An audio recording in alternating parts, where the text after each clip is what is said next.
আসসালামু আলাইকুম এভরিওয়ান, কেমন আছেন সবাই? আজকে আমি ভর্তা করবো। আমি এখানে পটলের খোসা নিয়ে নিয়েছি আর করতেছি লুটে শুটকি ভুনা। এখানে আমি ভালো মতো ভেজে নিচ্ছি আর কড়াইতে বসাবো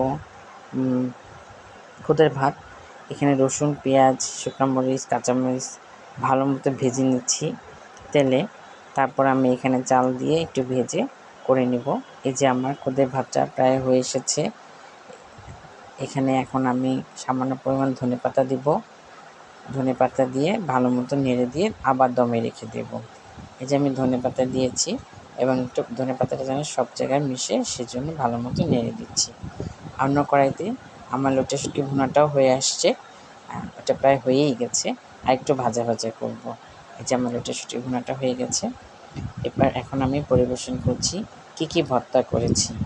আমি আজকে করেছি কালিজিরা ভর্তা, পটলের খোসা ভর্তা, বেগুন ভর্তা, লটে শুটকি ভুনা, পটল ভাজা। ভালো থাকবেন সবাই।